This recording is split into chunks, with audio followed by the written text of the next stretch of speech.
में देख लो, जब आरएसएस की मीटिंग होती है, बीजेपी का मंत्री समीक्षा देने के लिए पहुंचता है उसमें। इसका मतलब क्या है? सरकार आरएसएस चला रही है। जब सरकार आरएसएस चला रही है तो सरकार चलाने वाले को घेरने से क्या बनेगा? जो लोग असली ताकतवर हैं उनको घेरेंगे तब ये दबाव बनेगा। तो असली ताकतवर आरएसएस है, इसलिए 6 अक्टूबर को आरएसएस का हेडक्वार्टर घेरा जाएगा और उसमें राष्ट्रीय पिछड़ा वर्ग मोर्चा बड़ी तादाद में शामिल रहेगा। लाखों की संख्या में हम लोग पहुंचे। सभी साथियों को जय भीम, जोहार। साथियों, आज हमारे साथ हैं राष्ट्रीय पिछड़ा वर्ग मोर्चा के राष्ट्रीय अध्यक्ष चौधरी विकास पटेल सर, आपका बहुजन 85 चैनल में स्वागत है। धन्यवाद सर। आज किस प्रकार का कार्यक्रम है यहाँ पर? आज राष्ट्रीय पिछड़ा वर्ग मोर्चा का पहला राष्ट्रीय अधिवेशन है। राष्ट्रीय पिछड़ा वर्ग मोर्चा ओबीसी का, पिछड़े वर्ग का राष्ट्रीय स्तर का संगठन है। 22 राज्यों से प्रतिनिधि इस अधिवेशन में आए हुए हैं और ये पिछड़े वर्ग के हक अधिकार की लड़ाई को मजबूत करने के लिए संगठन बनाया गया। उसका ये पहला राष्ट्रीय अधिवेशन। जी सर, अभी आपने हाल ही में सोशल मीडिया पे एक वीडियो जारी किया जिसमें आपने 6 अक्टूबर को जो वामन मेश्राम सर का जो रैली होना है नागपुर में और उसके बाद आरएसएस का घेराव होना है, उसको लेकर आपने समर्थन दिया है। इसको लेकर आपका क्या कहना है? देश के प्रधानमंत्री नरेंद्र मोदी जी हैं और नरेंद्र मोदी जी अपने को बैकवर्ड क्लास का कहते हैं। ये बहुत ही दुख की बात है कि एक बैकवर्ड क्लास का अपने को कहने वाला व्यक्ति देश का प्रधानमंत्री है। इसके बावजूद भी जानवरों की गिनती हो रही है, बैकवर्डों की गिनती नहीं हो रही है। और केंद्र सरकार के द्वारा सुप्रीम कोर्ट में हलफनामा दिया जा रहा है कि हम ओबीसी की जनगणना नहीं कर सकते। ये दुर्भाग्य की बात है और दुख की बात है। तो ये जो दुख की बात है, इससे ये एक बात साबित होती है कि बैकवर्ड क्लास के आदमी को बैकवर्ड क्लास के हित में फैसले लेने में तो कोई दिक्कत होनी नहीं चाहिए। अगर नरेंद्र मोदी जी अपने को बैकवर्ड क्लास का कहते हैं तो बैकवर्ड क्लास के व्यक्ति को बैकवर्ड क्लास के बारे में फैसले लेने में कोई दिक्कत नहीं होनी चाहिए। अगर वो फैसले नहीं ले पा रहे हैं तो इसका मतलब कोई तीसरी शक्ति है जो उसके पीछे है, जो नरेंद्र मोदी से भी बड़ी है, जो नरेंद्र मोदी को उनके ही समाज के हित में फैसले लेने से रोक रही है। तो इसके बारे में जो हम लोगों ने छानबीन किया तो छानबीन में पता चला कि ये कौन सी शक्ति है जो रोक रही है। तो पता चला कि ये जो आरएसएस का हेडक्वार्टर है नागपुर में, असल फैसले वहाँ से होते हैं। तो वो आरएसएस वो ताकत है जो रोक रही है नरेंद्र मोदी जी को फैसले करने में बैकवर्डों के हित में। तो हम लोगों ने सोचा नरेंद्र मोदी जी की परेशानी का थोड़ा समाधान कर देते हैं। तो समाधान करने के लिए हम लोग अभी छोटे मोटे को क्या पकड़े जिसके पास ताकत नहीं है। तो जिसके पास ताकत है उसको पकड़ना पड़ेगा। संसद का घेराव कर सकते थे? नहीं, संसद का घेराव कर सकते थे, मगर संसद का घेराव करके क्या करते? सांसद तो बीजेपी के हैं जो सरकार चला रहे हैं, मगर बीजेपी को आरएसएस चला रहा है।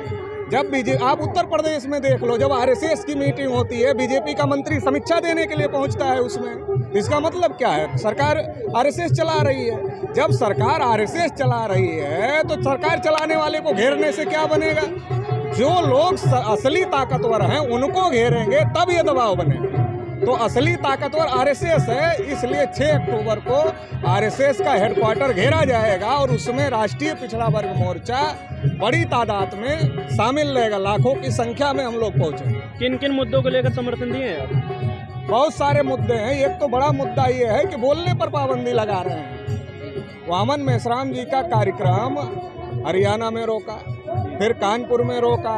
तो आज तो वामन मेश्राम का रोक रहे हैं, कल चौधरी विकास पटेल का भी रोकेंगे, परसों तीसरे का रोकेंगे, परसों चौथे का रोकेंगे। आर्टिकल 19 भारतीय संविधान में व्यक्ति की आज़ादी है।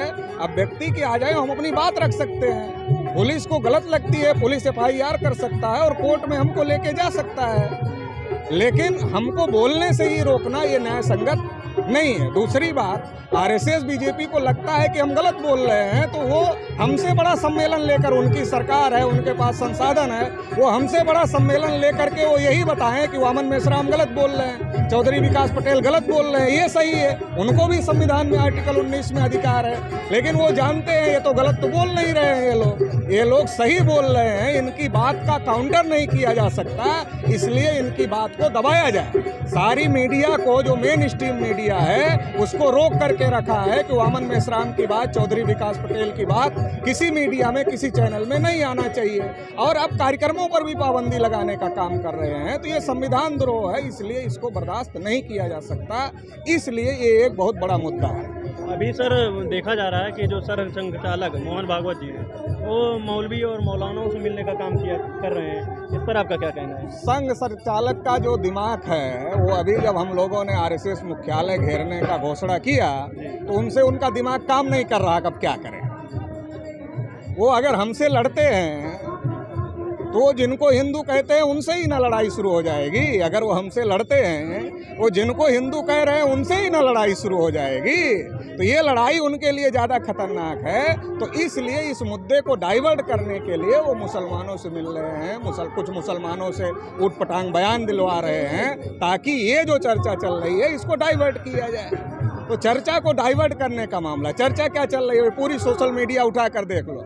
6 अक्टूबर आरएसएस मुख्यालय घेराव, डेली ट्विटर पर ट्रेंड चल रहा है, डेली आप फेसबुक उठाकर देख लो, व्हाट्सएप उठाकर देख लो, भरा पड़ा है। सारी सोशल मीडिया में करोड़ों लोग इसको चला रहे हैं। करोड़ों लोग जो कैंपेन चला रहे हैं उसको कैसे उस चर्चा को, उस इशू को नॉन इशू में कन्वर्ट किया जाए, इसके लिए वो काम कर रहे हैं।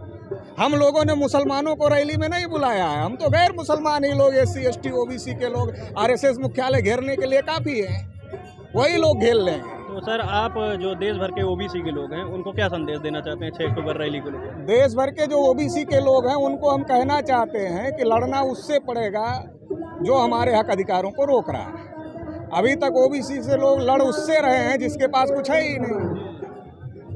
शेड्यूल कास्ट से लड़ते हैं, शेड्यूल ट्राइब जो पहले से कमज़ोर हैं उनसे लड़ते हैं। सच्चर कमीशन ने कहा मुसलमानों की हालत अनुसूचित जाति से भी ज़्यादा खराब है, उनसे लड़ते हैं। उनके पास भी कुछ नहीं, उनके पास भी कुछ नहीं, और हमारे पास भी कुछ नहीं। ना हमारे पास कुछ, ना जिनसे लड़ रहे हैं उनके पास कुछ, और जिनके पास है उनसे नहीं लड़ रहे हैं। तो हम ये कहना चाहते हैं उनसे लड़ना पड़ेगा जो देश में ताकतवर हैं और जो हमारे हक अधिकार को रोक रहे हैं। और वो ताकतवर अपने दम पर नहीं है, हमारे समर्थन की वजह से ताकतवर है। अगर हम अपना समर्थन विड्रा कर लेते हैं तो वो ताकतवर नहीं रहेंगे। 52% हमारी आबादी है।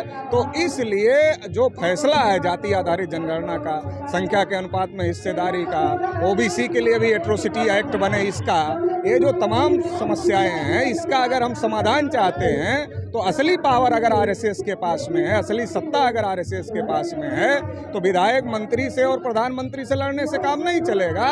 जहां से सरकार चल रही आरएसएस हेडक्वार्टर उसको ही घेरना पड़ेगा। और जाति आधारित जनगणना ये मंडल कमीशन से भी 10 गुना ज़्यादा बड़ा मामला है। तो इसको लेकर के अगर ये होता है तो 52% OBC 60 से 65% हो जाएगा जनगणना में, और फिर उसको उसका अधिकार मिल जाएगा उसकी आबादी के हिसाब से। तो ये OBC के लिए बहुत बड़ा मुद्दा है। तो इस मुद्दे को लेकर आरएसएस मुख्यालय पर लाखों की संख्या में OBC को पूरी ताकत के साथ पहुंचना चाहिए।